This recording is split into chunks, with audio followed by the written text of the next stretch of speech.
How are you doing? You look beautiful as always.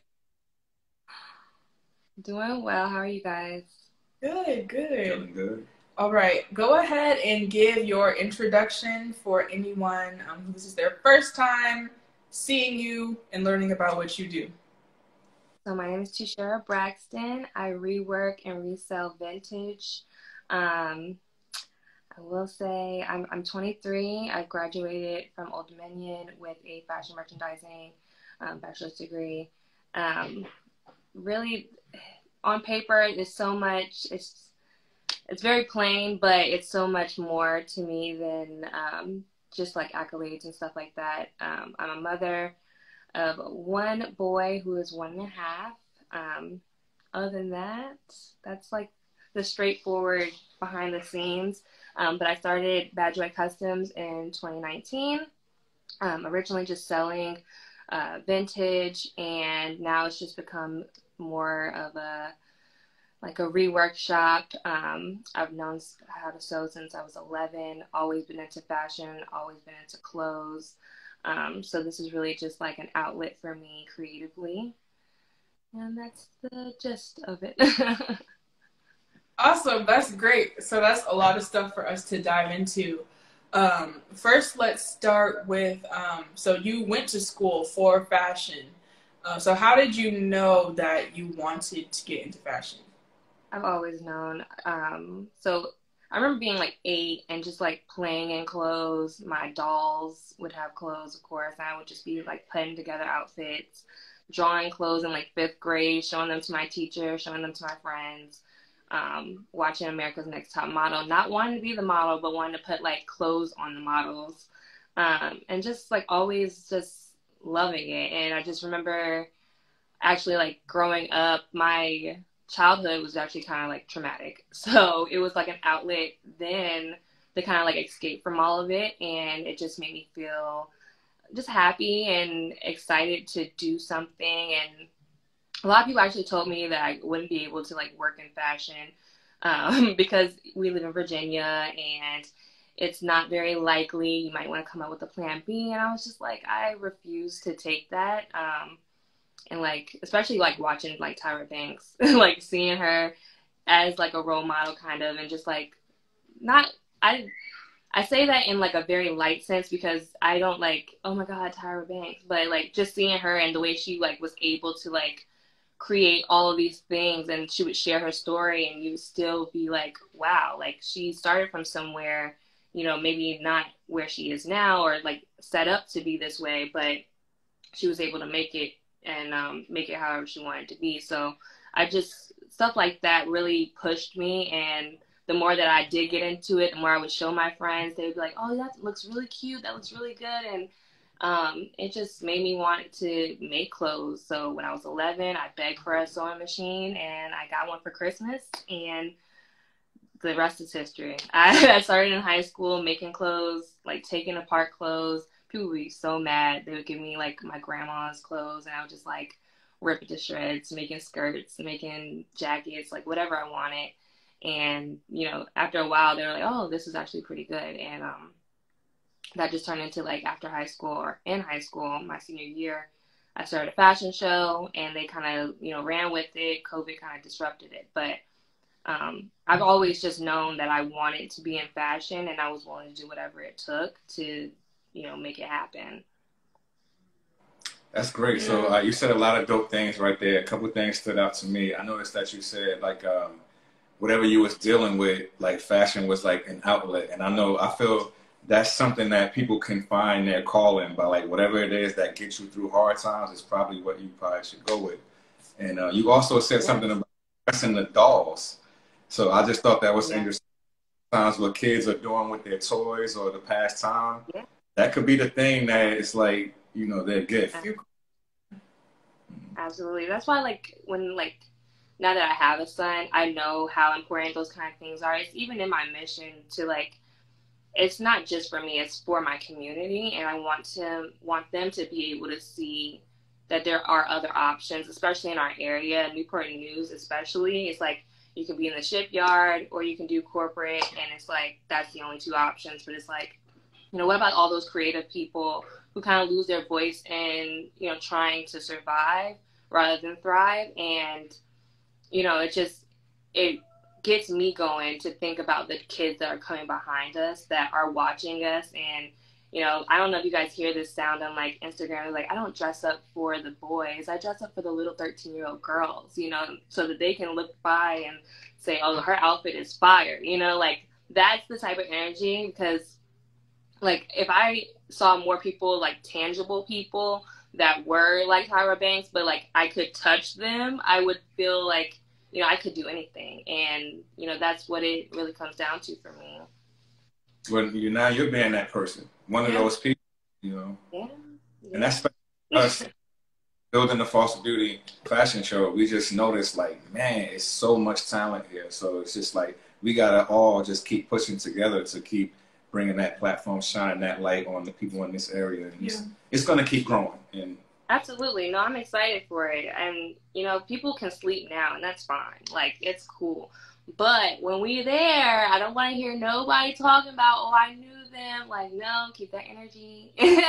Like, you saw me in the beginning where, like, I really could have used it. But now it's like, I feel like even with the show, that you guys don't know, but when I was there, I was going through my own type of personal stuff too. And like, being there, like, gave me so much more courage to change my life. Like, I left my ex, like, I'm like literally starting anew.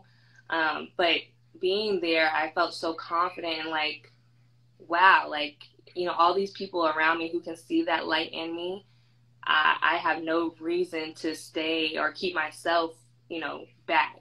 So you guys, we're doing what we're supposed to be doing. And that's what it all comes down to, for sure. Yes, yes. And that touches me to hear that you were going through that. But it just really goes to show that's the type of environment that we try to create. Just having so many talented people in the building and everybody's supporting each other and just putting our minds to one common goal and showcasing the fashions and the models and the talent. It's beautiful. Yeah. Right. And we're uplifting each other. Like, we're speaking life into each other. And because we're creating that, like, unity, that community, we feel like we're not alone. We feel like we have some people who get it. 1, 2 are going to support us and push us on to keep doing it. So exactly. Yes. Yes. Okay, so you told us a little bit about your background, how you started in fashion, leading up to you starting to create pieces in high school, then you went to school for fashion. So tell us the story of actually Bad Joy and how that began. So it really started, I didn't call it Bad Joy in high school, but the idea kind of surfaced then. I wanted to kind of create like a brand with one of my friends, but it just didn't turn out that way. And I'm glad that it didn't, honestly, because we had 2 different visions, and she has her own thing now. But at that time, all I could really use was the clothes that I already had to like create something else. So that's basically how it started. And then, in college, I kind of like went outside of that and was just like, okay, well, you give me something of yours, I'll make it into something else you want, or repair something. So like jeans were having like holes in it or like split in the back, and I was like repairing them so that they would come together, or making a patch to kind of keep it together. Or people had things that they really liked, like had sentimental value, but they couldn't fit, or, it just wasn't their exact style. So I would just kind of flip it and make it into something that they actually really, really liked. And then the more I did that with my own clothes, the more people were asking me. So it kind of started that way, with just like custom orders, and that's where the customs comes from. But I am, transitioning to a new direction where it's going to be more like, I get to create the clothes that I like, and if you like it too, you can buy it. And that's where it's kind of heading. So, that's how it really started. And I still want to do customs and stuff. It's definitely going to happen like that. But, just having it more in a solidified, easily accessible type of setup, and that's what's happening. Okay. So what you working on right now? Like, you got anything growing that's going to be available for the people soon? Yeah, so these t-shirts, they say save yourself, which they have like a recycling behind it. Because my main thing is like, you save yourself, you can save the planet. And everything starts with you. If you're in a good headspace, if you know what you want, if you know, if you change the, circumstances that you have, you can make a difference in the world just by doing it with yourself first. So it says save yourself, and that's, recycle. Recycle, you'll save yourself in the whole process. You'll save the planet doing that, and, that's one thing that's going to be available tomorrow. I'm dropping that tomorrow. Other than that, the collection for you all's show, I'm working on pieces to sell. We just did a pop-up shop, so we're kind of gathering after that, and just trying to see, how fast we can get that done. But readily available, these t-shirts will be ready tomorrow. Awesome. Y'all go get the t-shirts. I love that t-shirt. Save yourself. I love that. I appreciate that. Awesome. So you mentioned your collection from the show, which was absolutely fire. I loved all the pieces. One of my favorite pieces, I forget who wore it, but it was like, I think Anna wore it. The red, like, was it hearts? Mm-hmm. Yeah, like, I love it. Yep, that's our logo. It actually makes a B and a J in the heart. You have to like see it. I have to like create it so people can easily see it. But yeah, it was upside down hearts on a mesh top, and then it was finished with our signature serge. So it's very, very unique. It was hard to put together. I had to put it to, had to think about it first, and then, Anna was really helpful with just coming through for the fittings. That's probably one of my favorite pieces. For sure, and I get a lot of people are like, when can we get that? I'm like, soon. But yeah. Yeah, that was gonna lead into my next question was your process for creating that collection from idea to putting everything together. Tell us about that.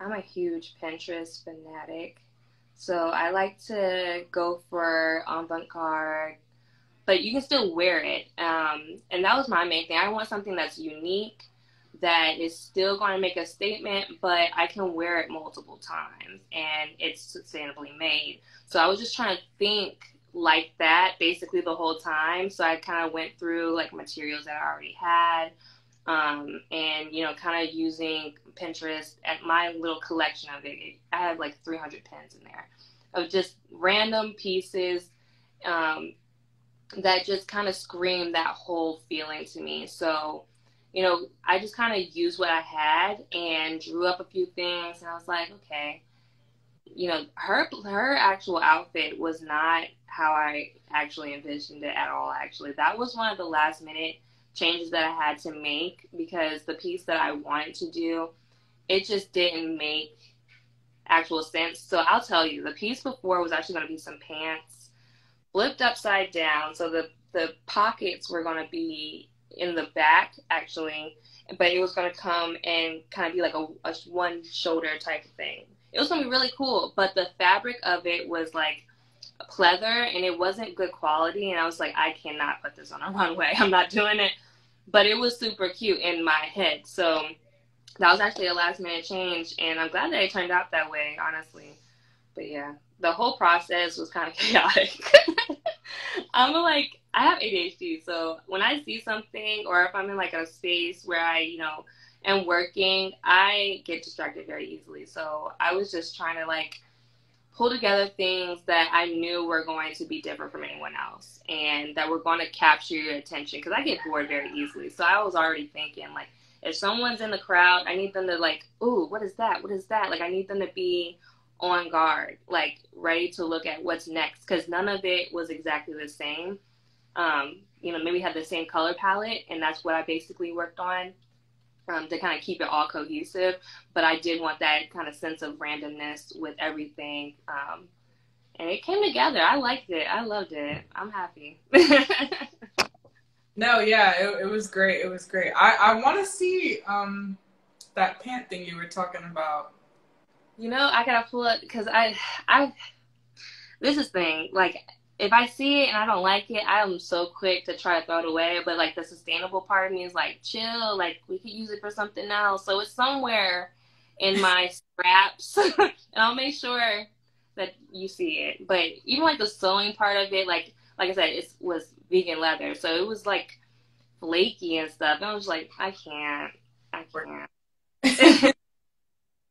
So tell us more about what it means to you to be a sustainable brand, because I know that's a big part of what you do and how you make your pieces. Absolutely. It's a major thing, honestly. I feel like with people of color, right? And that's my main target, people of color and other minorities, because we'll say, just people in general. I feel like we're like this huge group that's so innovative, and honestly, we've been sustainable. Like that's just the lifestyle. So it's just like making the stigma from sustainability taken away. Like it's actually a lot easier than you think. And if you're just using the things that you have, you can still create something that is sustainable. And I think people have to understand what that actually entails and not just say, okay, well, we're going to make something from scratch and make sure that it's recycled materials. And, you have to go through this whole manufacturing process versus, okay, I actually have these pants that I am never going to wear again. The zipper's busted. I can do something with this. And that's where like the custom part was coming from. And a lot of people still wasn't getting it. So we're just going to switch it up and make it even easier. And that's like why, I want it to be accessible and I want it to be relatable. That's what's up. I love that. I want to go back a little bit though, because you was talking about how at the show you had to make a last minute audible and switch it up. So real quick, just talk about the importance of being able to do that and improvise. That's everything. That's everything. If you're not flexible, it's so hard to get anything done, honestly. And that's in personal life or business. You have to be able to adapt. And, those who don't adapt, things that don't adapt, they die. So if you're not constantly trying to find creative solutions or problem solve in a creative way, you can find yourself stuck. And a lot of people are like this, mentally. You'll find a lot of people who, they're comfortable where they're at, or they're just, not growing. And I think those challenging times are when you grow the most, under that pressure and not knowing what to do. And then you find out, let me think about this a little bit and I can actually figure it out and I'm smart enough, and you get even smarter. Yeah, that's everything. Mm-hmm.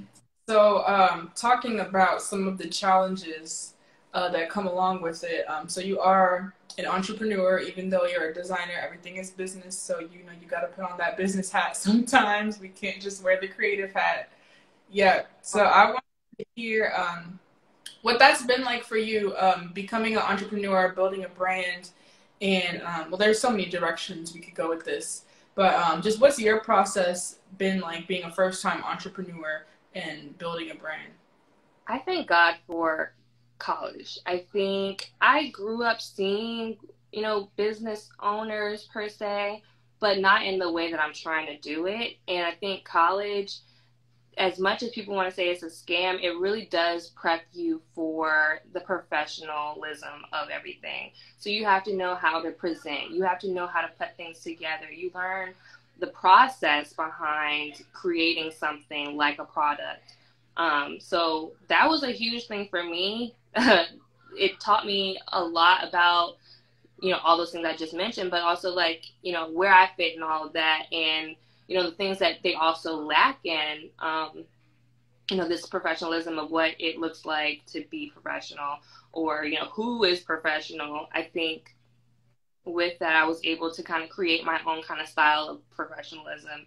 And, I actually did some jobs that, were in like the corporate field, and I tell you, it's so boring. It is so boring compared to like being an entrepreneur and really being able to own who you are, be authentically you. Like, I don't have to show up as anyone else but ToShara Braxton, and that gives me more fulfillment than anything else. I don't want to pretend. I'm not good at pretending either. So, you know, entrepreneurship was my way out of that. And, you know, they still have ways about, you know, being an entrepreneur. You still have to kind of know your market, know your audience. But with college, they taught you that as well. So, you know, it's just some things you learn from experience and some things you learn from books. And, you know, just being open to learn is really the key. Mm-hmm. Yeah. Learning is everything. We're constantly learning. We never stop learning. I feel like there's a quote about that. I don't even know what it is, but something about how we evolve as we learn. You know, like living is learning, because every day that we're here, we're always learning things. I was about to make up the quote right now. Right there. Live and learn, and you'll be all right. Live and learn. You'll be all right. There you go. Put on a shirt. Right. Awesome. So you're learning things. You're becoming an entrepreneur. You went to school. You had a baby. Yeah. Baby. So I know that's a whole other thing. So being a mother, starting a business, what has this been like for you? Well, you know, that's still something that I'm learning and living. I think with having it's pushed me so much more, because I really want him to have the example of, like, you can be an entrepreneur and this is what it entails. And, you know, anybody can be, it just has to, you have to be driven enough. And with that, it gives you a lot more freedom as well, because if I did work a 9-to-5 all the time, I wouldn't have this much time with him. So it definitely, it works together. Now there are times where I'm like, okay, I need a break, because with the mom and the entrepreneur, like, you basically have two babies, and the business part is a huge baby. It takes a lot more money than even a baby. Like, it gets crazy.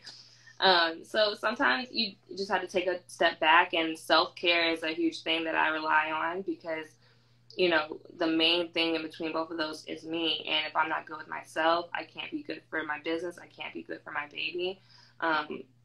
So being a mother, it just kind of teaches you what that balance looks like. And, you know, it's different for everyone. So if you're a mother out there trying to, you know, get into the entrepreneurship, you need to just, you know, remember who you are. 1, 2, if you don't know who that is, that's okay.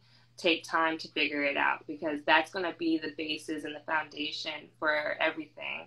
And whatever you are, you will attract. I guarantee it. Yeah. One time for the mothers out there, man, just round of applause. Like, just, it's amazing. Yes. Y'all do that and other stuff. We can make a whole yes. special. Yeah. But tell us, while we still got you here and we got everybody, about your experience with the Foster Beauty Fashion Show. What was it like for you? How'd you feel? Tell us. It was dream. it was nice. I think when it comes down to professionalism and how crisp everything was, I love that, and that's why I'm just so attracted to you guys in that sense. Like, you guys really know how to put a production on, how to market it, and really set yourself apart from other people. And I think that's so important with so much going on. I think we are very rich in creatives, but when it comes down to being creative and professional, it is a different level, and you guys offer that. Also, you guys were super helpful, super understanding the whole time, you know, ready to help, ready to listen, which was a huge thing, ready to adapt, because there was a few times we had to, like, figure some stuff. But, you know, I think I'm personally meant to be, like, the whole process was for us to meant to be together. Like, I think Bad Joy wouldn't want to work with anybody else, because it wasn't everyone else. It's not everyone else, but they're just a certain level. You guys have stepped the game up. You have stepped up the expectations for what to expect from businesses and you know, event coordinators, because now we know that there's an option that is actually aligned and, you know, ready to go to be professional and really like stand on that, you know, like it's different and it's beautiful. And I tell you guys this all the time, but people of color, to be able to see that representation matters so much. So you guys being here, being present, it's a blessing that you guys even exist, because now you have all these other people who feel like, you know, I'm seen and they'll understand me, they'll understand my background, and I'm working with some beasts. Like, it's no better feeling than that, you know? That means so much. We intend to do this year after year after year and let it get bigger and better every time. So there's going to be a time when we work again together. I'm looking forward to that. For sure. Yeah, I'm excited, guys. All I see is you guys growing. I'm really excited to see what is next for you guys. I know you guys have so many things working right now, but like I tell you guys all the time, it's just, I'm glad to even be attached to it in some shape or form. So I'm grateful for this opportunity, and I just can't wait to see where both of us end up. Yes, thank you. I was going to say same to you. You're literally, you're so talented. And I know that creative mind of yours that you have, always brewing with great ideas. So great energy. Yeah, so very exciting. You guys are so nice. Well, before we wrap it up, I just want to ask, is there anything else that you want to share with the people out there? Well, I think if you are interested in reworked items, vintage resales, you like pop-up shops, and you like just great sustainability, you should follow us, Bad Joy Customs. That's our ad on Instagram. Also, we are on our website, www.badjoycustoms.com. Also, follow me on my personal page, Shara Slays, which is SHARASLAYZ. No, that's not Z, it's S. Dear God, I'm going to write that down. But follow me on both pages. I do like sustainable lookbooks and stuff on my personal page, and I'm all about that sustainable lifestyle. I'm going along for the ride, so you guys can come with me. So yeah, that's the basics. Awesome. Well, everybody, make sure you go follow Bad Joy Customs and Shara Slays. Did I say that right? Yes. Shara on Instagram. Well, like we said, it was a pleasure working with you. We're so excited to see what you have in store for the future, and everything Bad Joy Customs, we're here to support. Thank you. Period. Awesome. Well, have a great night, and we'll talk to you later. Yeah. Bye.